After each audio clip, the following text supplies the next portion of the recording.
Hello students, ఇవాళ మనము neat 2026 ఎగ్జామ్లో ప్రీవియస్ ఇయర్ క్వశ్చన్ పేపర్ ఎలా ఉంటుందని ఒకసారి మనం చూద్దాం. ఎలా ప్రిపేర్ అవ్వాలో ఒకసారి మనం చూద్దాం. ఇక్కడ మనకి ఫస్ట్ ఆఫ్ ఆల్ మనకి some basic concepts of chemistry ఉంది. టోటల్గా మనకి 16 క్వశ్చన్స్ వచ్చాయి. నెక్స్ట్ వచ్చేసేసి స్ట్రక్చర్ ఆఫ్ ఆటంలో మనకు మొత్తం కలిపేసేసి 20 క్వశ్చన్స్ వచ్చాయి. Classification of elements and periodicity in ప్రాపర్టీస్లో మనకి 17 క్వశ్చన్స్ వచ్చాయి. నెక్స్ట్ వన్ వచ్చేసేసి కెమికల్ బాండింగ్ అండ్ మాలిక్యులర్ స్ట్రక్చర్లో మనకి 29 క్వశ్చన్స్ వచ్చాయి. థర్మోడైనమిక్స్లో మనకి 20 క్వశ్చన్స్ వచ్చాయి. తర్వాత ఈక్విలిబ్రియంలో మనకి 24 క్వశ్చన్స్ వచ్చాయి. రిడాక్స్ రియాక్షన్స్లో మనకి 12 క్వశ్చన్స్ ఉన్నాయి. పీ బ్లాక్ ఎలిమెంట్స్లో మనకి 35 క్వశ్చన్స్ ఉన్నాయి. Organic chemistry some basic principles and టెక్నిక్స్లో మనకి 22 క్వశ్చన్స్ ఉన్నాయి. హైడ్రోకార్బన్స్లో మనకి 28 క్వశ్చన్స్. సొల్యూషన్స్లో మనకి 16 క్వశ్చన్స్. ఎలక్ట్రోకెమిస్ట్రీలో మనకి 22 క్వశ్చన్స్. కెమికల్ కైనెటిక్స్లో 25 questions. The d and F block ఎలిమెంట్స్లో మనకి 23 క్వశ్చన్స్. కోఆర్డినేషన్ కాంపౌండ్స్లో మనకి 21 questions. Halo alkanes and halo ఆరిన్స్లో మనకి 18 క్వశ్చన్స్. ఆల్కహాల్ ఫినాల్స్ అండ్ ఈథార్స్లో మనకి 19 questions. Aldehyde ketones and carboxylic యాసిడ్స్లో మనకి 31 క్వశ్చన్స్. అమైన్స్ చాప్టర్లో మనకి 22 క్వశ్చన్స్. బయోమాలిక్యూల్స్ చాప్టర్లో మనకి 14 questions. And principles related to practical కెమిస్ట్రీలో 6 క్వశ్చన్స్.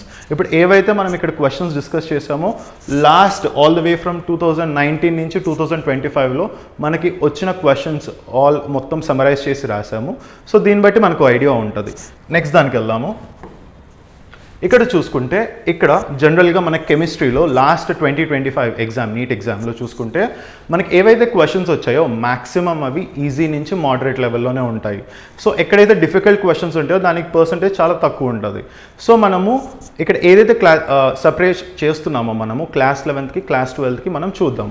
ఇక్కడ చూసుకుంటే మనకి క్లాస్ 11లో ఇక్కడ మనం డిఫికల్టీ లెవెల్ని మనం 3 టైప్స్గా చేసాము: ఈజీ, మీడియం అండ్ డిఫికల్ట్లో. సో ఇక్కడ చూసుకుంటే మనం ఫస్ట్ ఆఫ్ ఆల్ 11th మన ఆర్గానిక్ కెమిస్ట్రీలో చూసుకుంటే మనకి 2 క్వశ్చన్స్ ఏమో ఈజీలో ఉన్నాయి, 5 క్వశ్చన్స్ ఏమో మీడియంలో ఉన్నాయి అండ్ 0 క్వశ్చన్స్ ఏమో డిఫికల్టీలో ఉన్నాయి. ఆల్టుగెదర్ మనకి 7 క్వశ్చన్స్ వచ్చాయి. అదే మనము ఆర్గానిక్ కెమిస్ట్రీ క్లాస్ 12లో చూసుకుంటే మనకి 6 క్వశ్చన్స్ ఈజీలో ఉన్నాయి, మీడియంలో 1 క్వశ్చన్ ఉంది, డిఫికల్ట్లో 3 క్వశ్చన్స్ ఉన్నాయి అండ్ టోటల్గా మనకు 10 క్వశ్చన్స్ వచ్చాయి. అండ్ ఇన్ఆర్గానిక్ కెమిస్ట్రీ క్లాస్ 11లో మనం చూసుకుంటే ఈజీలో మనకు 1 క్వశ్చన్, మీడియంలో మనకి 2 క్వశ్చన్స్, డిఫికల్ట్లో మనకి 2 క్వశ్చన్స్ అండ్ టోటల్లీ మనకు 5 క్వశ్చన్స్ వచ్చాయి.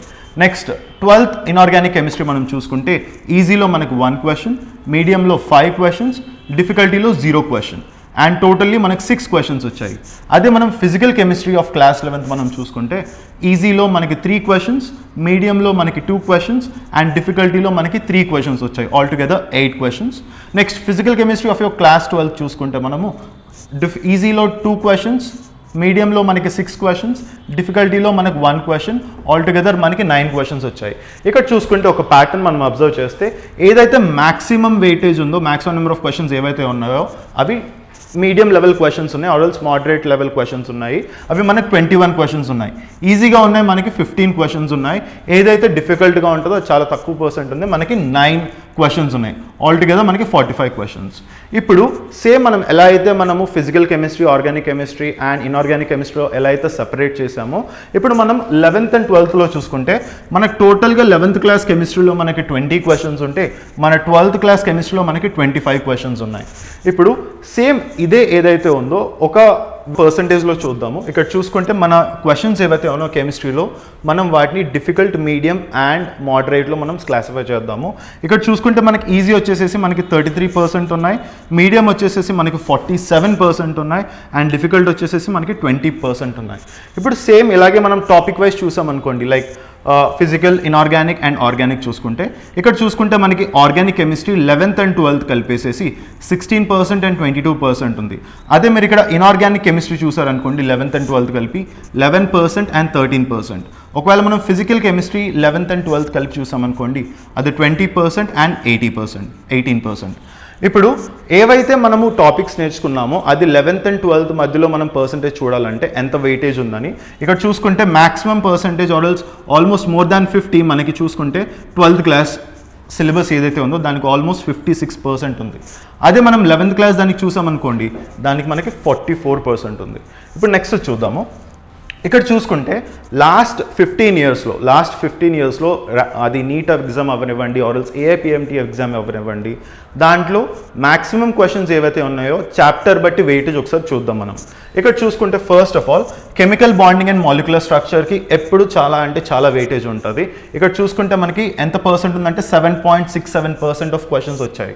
నెక్స్ట్ వన్ వచ్చేసి hydrocarbons, one of the important chapter మనకున్న 11th క్లాస్ ఆర్గానిక్ కెమిస్ట్రీలో, దానికి మనకు వచ్చేసేసి 7.04% ఉంది. దాని తర్వాత ఈక్విలిబ్రియం చూసుకుంటే ఇది కూడా మళ్ళీ మీకు 11th ఫిజికల్ కెమిస్ట్రీ, ఇక్కడ చూసుకుంటే మీకు 6.67% ఉంది. Next organic chemistry some basic principles and techniques, ఇది చూసుకుంటే మళ్ళీ ఇది 11th క్లాస్ ఆర్గానిక్ కెమిస్ట్రీ మీకు 6.29% ఉంది. దాని తర్వాత aldehyde ketones and carboxylic acids చూసుకుంటే మీ 12th class organic chemistry 6.04%. Next coordination compounds inorganic chemistry of your class 12 మీకు 5.79% ఉంది. తర్వాత పీ బ్లాక్ గ్రూప్ 15 to 18 అంటే అది మీ క్లాస్ 12th ఇన్ఆర్గానిక్ కెమిస్ట్రీ, అక్కడ చూసుకుంటే మీకు 5.41% ఉంది. నెక్స్ట్ వచ్చేసేసి ఎలక్ట్రోకెమిస్ట్రీ ఇక్కడ చూసుకుంటే మీకు 5.03% ఉంది.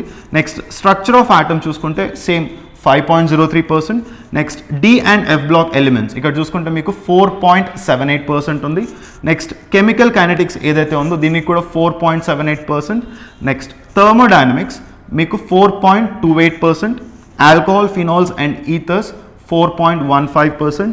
అమైన్స్ మీకు 4.15%. ఇప్పుడు దీన్ని బట్టి మనకు ఒక క్లారిటీ వచ్చింది ఏ చాప్టర్స్ ఎంతెంత వెయిటేజ్ ఉంటాయి, ఎంతెంత పర్సంటేజ్ ఆఫ్ క్వశ్చన్స్ ఉంటాయని. దీన్ని బట్టి మనం లాస్ట్ మినిట్ రివిజన్ క్విక్గా చేసుకోవచ్చు. ఈ వీడియో మీకు నచ్చినట్టయితే please like, share and subscribe Akash Telugu YouTube channel. Thank you.